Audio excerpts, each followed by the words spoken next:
खतरे में डालने की कोशिश कर रहे हैं। यहाँ पर जिस तरह से कड़कड़ाती ठंड में महिलाएं बैठी हैं, अपने छोटे बच्चों के साथ बैठी हैं, उनका पूरा परिवार बैठा है, इससे एक बहुत साफ है कि उनके दिमाग में है कि यह एक दूसरी आज़ादी की लड़ाई है जिसमें उन्हें शिरकत करनी है।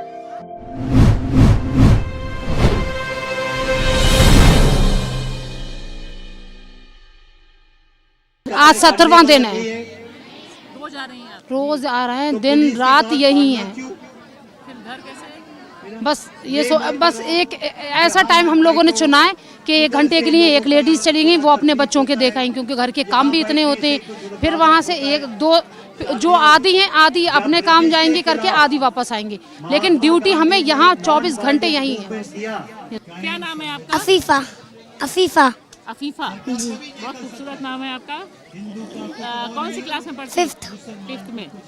यहाँ चेहरे पे किसने बनाया ये? खुद बनाया? कैसे? कलर से बनाया। यहाँ किसके साथ आई हैं? मम्मी के साथ में। कितने दिन से मम्मी आ रही है? जब से चल रहा है तब से मम्मी आ रही है। 17 दिन से। नाम है? शबनम।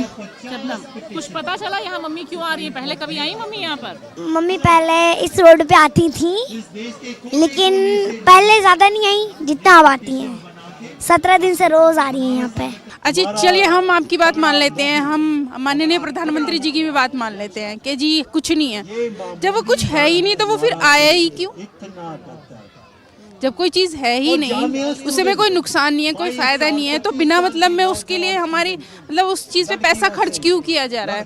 क्यों बांटा गया? फिर उस चीज़ को बांटना ही नहीं चाहिए था, उस चीज़ को लाना ही नहीं चाहिए था। जितना पैसा आज NPR के लिए खर्च किया जा रहा है, उतना बेरोजगारी के लिए खर्च किया जाता है, उतना स्टूडेंट्स के लिए खर्च किया जाता है, स्टूडेंट्स को मारा पीटा जा रहा है।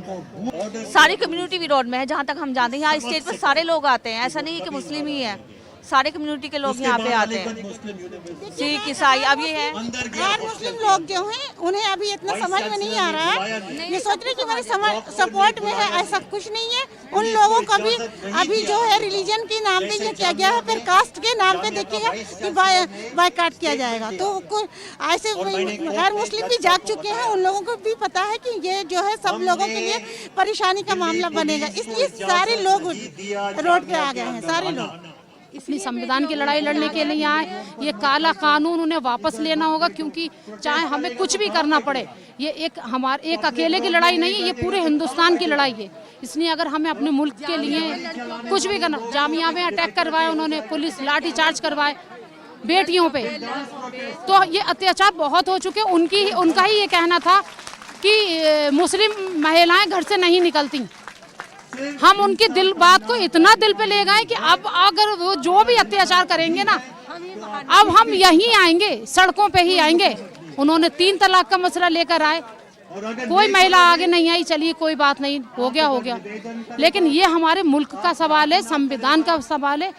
इस संविधान को हम ऐसे नहीं जानने देंगे। अपने भारत के संविधान को बचाने के लिए अगर हमें कुर्बानी भी देना पड़े वो भी देंगे, यहाँ से हटेंगे नहीं जब तक कि वो अपना काला कानून वापस नहीं ले लेते।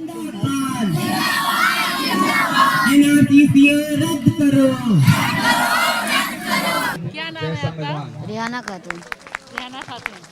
आपकी बेटी कितनी बड़ी है अभी? ये 23 दिन की है। 23 दिन की? 1 महीना भी नहीं हुआ। क्या नाम रखा है आपने इसका? उम्मे हबीबा जी। तो इतनी छोटी बच्ची को लेकर इतनी ठंड में आप आ रहे हैं? हाँ, आएंगे ही।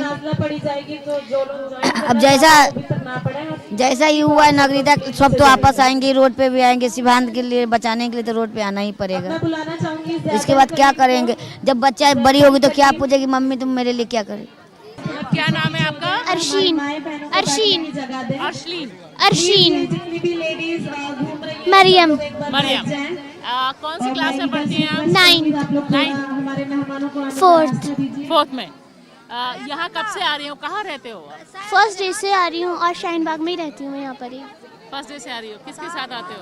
मम्मा के साथ, खाला और कजन्स, बड़े सिस्टर, सब लोगों के साथ। सड़क पे पहली बार बैठे ऐसे सब लोग? पहली बार जी। कैसा लग रहा है? अच्छा लग रहा है यहाँ पे, अच्छा लग रहा है। अलग ढंग का लग रहा है जी, अलग ढंग का लग रहा है। हाँ अलग ढंग का लग रहा है थोड़ा यहाँ पे। आपको कैसा लग रहा है? अलग ढंग का।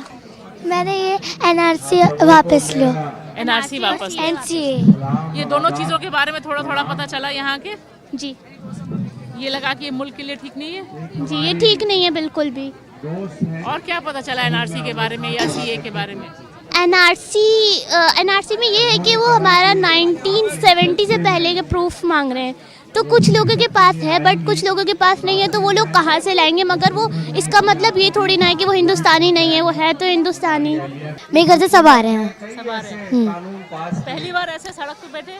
हाँ। क्या क्या नारे सुने यहाँ, क्या क्या बात सुनाई दी? यहाँ पे बहुत अच्छी बातें सुनाई दी गई। एनआरसी वापस लीजिए, एनआरसी हमारे इनके लिए अच्छी नहीं है ये। और बाकी दोस्तों में भी स्कूल पे बात हुई एनआरसी पे या सीए पर? हाँ कुछ लोगों को बताया आपने? हाँ। ठंड नहीं लग रही? ठंड तो बहुत लग रही है फिर भी बैठ जा रहे हैं। बैठ जाते हैं। Thank you. लेके रहेंगे आज़ादी, तुम ना दोगे आज़ादी, वो छीन के लेंगे आज़ादी, जामिया के मांगे आज़ादी, हम क्या मांगे आज़ादी, हम लेके रहेंगे आज़ादी, तुम कुछ भी कर लो आज़ादी, हम लेके रहेंगे आज़ादी। हमने पहली ये चीज़ साबित कर दी है कि हम भी अपने हक़ के लिए आवाज़ उठाना जानते हैं और हम भी पीछे नहीं हैं।